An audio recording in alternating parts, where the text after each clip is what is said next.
Evening, everyone. What a wonderful event we have. Before I start, I would like to thank Alpha Cap, Malaysian Blockchain Association, Boy and team for a wonderful, conference we had for the last 2 days. On my left, we have MD Nur, whose introduction was given. He's a real-life example in terms of, what blockchain can do for unmounted populations, what's happening around the world.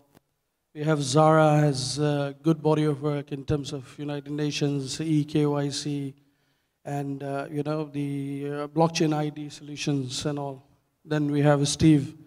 Steve is also the founder of Zenchen, one of the prominent companies in EKYC solutions, which is used by banks and financial institutions. Me, I am the co-founder of Halal Chain, which is out of Dubai. I'm in this industry for some time. So just to start, I give my sort of, experience with blockchain ID and eKYC. So what we do at Halal Chain is that we verify food stamps, that's what we call it, whatever is on the food or pharmacy or cosmetics, whatever it is.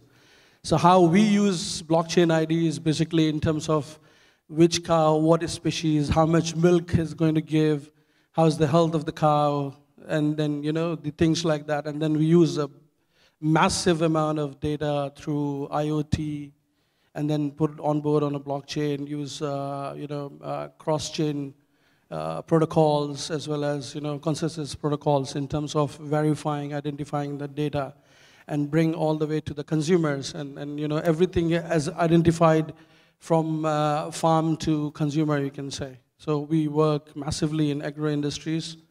I think I start with Steve first, I guess.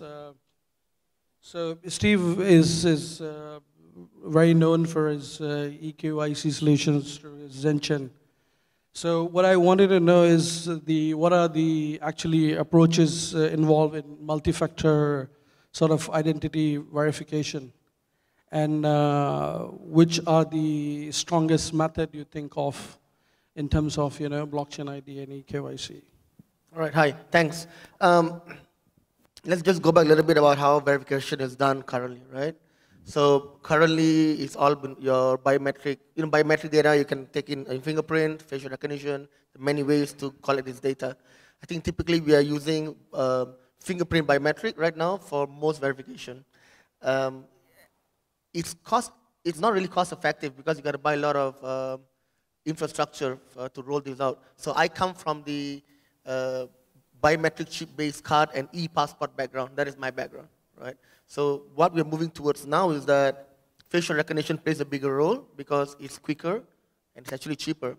And blockchain backend actually makes this process quicker, more verifiable, and also cost-effective. That's the whole idea, right? So when it comes to multi-factor verification, now we are including facial motion test. We put in, like you said earlier, behavioral factors to it. But I think right now we are all moving towards the facial recognition as the primary verification method, and additional like these OTPs, like your mobile number, your addresses, and also fingerprint biometric as a secondary verification. That's where we are moving towards now. Yeah, I completely agree. I mean, what we were discussing earlier on, me and Steve, was on the behavioral side. So I come from a fintech background as well. So what I see is more and more behavior sort of involvement will be there in terms of identifying a person or a trait in terms of how the companies are actually doing but it. That's what I'm saying, right? I mean, we got to talk about practicality versus technology, right? I mean, I love the fact that in this space we have a lot of ideas, but at the end of the day, if it's not really implementable or adoption by the masses, I think it's going to take a while. Even voice recognition as biometric indicator, people are talking about it. I don't see it anywhere, and unless for a very small groups of people. So I think it is definitely in the ecosystem for verification, but I think right now people are just moving towards easier, adaptable and adoptable verification methods. Good. I think we have less time, more questions, I guess. So I move to Noor now. So Noor is, as I introduced that, you know, he himself is Rohingya. He came from a, I mean, his background is very astonishing to know. I mean, you know. So I just wanted to ask you in terms of the identity. I mean, what are some ways that, you know, to build the identities of unaccounted populations, right? Unaccounted population, you can say. Yeah, thank you very much. My name is Mohammed Noor. Rohingya is a population that lives in Burma for generations, and then recently in 1982 they have been made stateless, and then they have removed their citizenship and then kicked them, all of them, out of Burma. So I'm Rohingya myself. So we have been facing a problem for identity for decades. So when all this while only a state provides the identity, but unfortunately nobody answers the question when your identity is removed by the state, what happened to it? So because of that, Rohingya for the last 50 years, Rohingya has been marginalized. They are pushed to the dark economy. They don't have bank account. They don't have access to any financial services. They don't have access to any kind of services. So I am running a couple of projects. One of them is Rohingya Vision, is a Rohingya media, and then Rohingya Football Club, and then and many other projects. One of them is called the Rohingya Project. We are using blockchain technology to develop digital identity for stateless people to include them financially into financial system. So what other way could be better way to use a technology for human purpose? So this is really a game changer for the Rohingya community. Last 70 years, the whole world is trying to talk about a solution for the Rohingya people. And finally, we managed to bring a solution to bring a digital identity for the Rohingya people, stateless people, and then bring some financial inclusion to them. And not only this project is not limited to the Rohingya themselves, but also is open to many other stateless. According to UN, there are more than 15 million stateless people in the world, and then it has not been addressed. And we are addressing, and Rohingya is, majority of that population. So we are looking into that solution so that financially Rohingya can be empowered and be more sustainable. So, I mean, sadly, yeah, the number is increasing everywhere if you look at Syria, Yemen, and all. So I think as blockchain enthusiasts, we should have solutions such as that. Now moving to Zara. Zara, what are the key issues in digital ID and eKYC you think we are not addressing yet?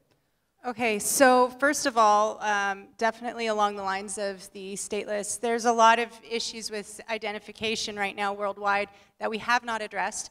If we're going to move, though, these kinds of initiatives, like the Rohingya initiative, are definitely going to help move that needle forward. Now, when it comes to actual KYC and ID processes that exist in the blockchain space today, a lot of companies are under the misconception that by completing a KYC form and doing some sort of ID check, that you've kind of fulfilled your obligations in terms of what the legislation or what the authorities are expecting of you. And part of the risk right now is with companies that don't understand the AML space, which is the anti-money laundering space, and the anti-terrorist financing space. For companies, if you want your clients to be bankable, if you want to be bankable, if you want to have liquidity once you're done your raise, you have to ensure that the money you're bringing in is coming from clean sources of funds. So it's not coming from fraud, it's not coming from terrorist financing, it's not coming from child pornography or any other forms of dark money. And so what we have is basically what we have done to address this is both with the KYC component and the ID and the AML is we're looking at region by region compliance solutions, both on the security side with securities protocols for secondary trading, and on the KYC side, every single region has its own, every single country has its own standard for bankability. So for example, in Canada, you need a credit check. In Germany, you've got liveness detection. In Switzerland, you need a wet signature. And so what our solution has done is at iComply, we have gone region by region. So we have an automated KYC compliance solution and identity that is focused on bankability and liquidity, and enabling you to transact securely and confidently, knowing that what money you're taking in is actually clean and bankable. Wonderful. Thank you. I think our time is over, but I think this is what we have in terms of experience, I would say, and that's about it, I think, for now. Thank you very much, guys. Thank you very much.